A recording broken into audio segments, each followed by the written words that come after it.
Doctor, this is John of Windsock. He seems to be ill. Can you check? I shall take this medicinal stick and poketh at him. If he not move, then he be dead. He is dead. What if he's napping? I think I seen him move. Are you sure, Doctor? Does he look like a healthy man to you? The medicinal stick is never wrong. Plus, he's not looking too good. Well, you are the doctor. Yes, I am, aren't I?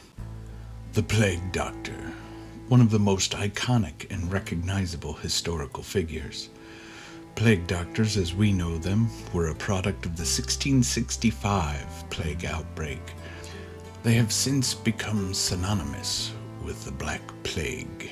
The bizarre long-beaked masks contained herbs and substances intended to purify the air and ward off the quote-unquote bad air, which they called miasmas. Some of the common items that were stuffed into the masks were rosemary, lavender, garlic, mint, sage, and cloves. All this, of course, really did was just mask the smell of rotting, decomposing corpses and did actually nothing to prevent the doctors catching the plague, which many of them did and died as a result.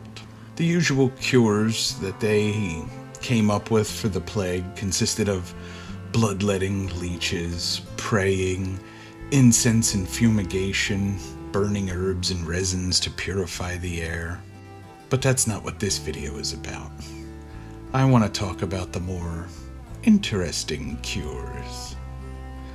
As wild and as bizarre as these may seem, just remember that a lack of understanding in science and biology, in desperate and dire times where panic is raging and people are dying by the thousands, the plague doctors did whatever they could to try and cure the sick and stop the disease.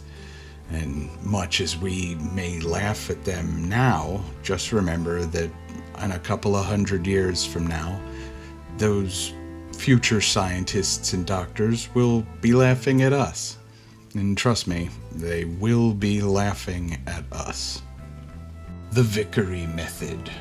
Named after the English doctor Thomas Vicary, a healthy chicken was taken and its rear end plucked clean.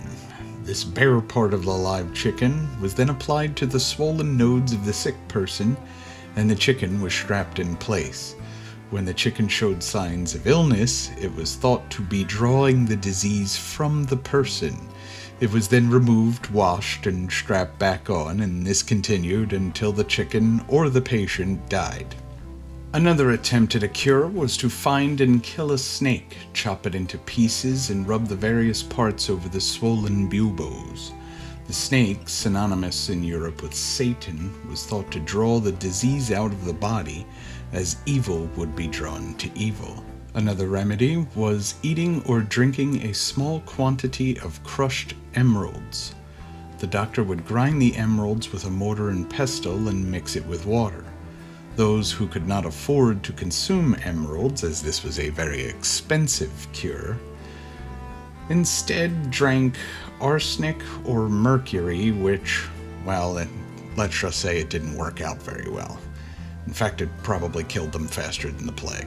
One of the best-known potions was Four Thieves vinegar. The story behind it is that a group of thieves during the plague outbreak were robbing the dead and the sick. They were caught, and in exchange for leniency, they offered to exchange their secret recipe, which had allowed them to commit the robberies without catching the disease. Believe it or not, it's possible that this was somewhat effective, mainly because a majority of those herbs have antimicrobial properties and are also natural flea repellents. The most popular potion among the wealthy was known as theriac. Recipes would often contain up to 80 ingredients, including significant amounts of opium, so if you had the plague, you weren't even going to notice. Another popular cure was something called plague water. There were many plague water recipes passed around.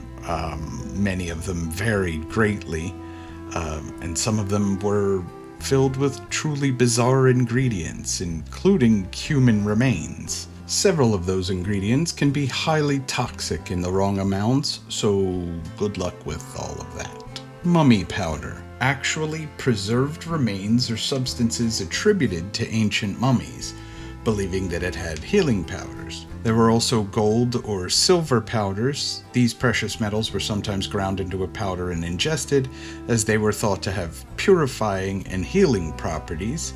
Some remedies actually included powdered animal blood, as it was thought to have restorative properties.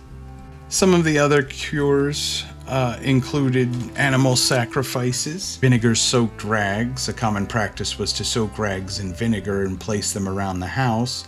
It was believed that the strong smell could purify the air and ward off the miasmas thought to cause the disease.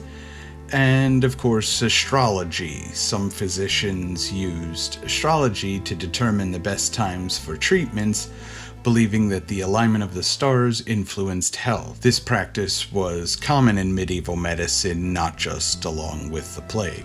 So, there it is. Some weird, bizarre cures for the Black Plague. Hello, John of Windsock. Are you alive?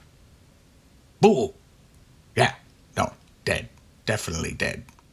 Goddamn villagers making me second guess myself.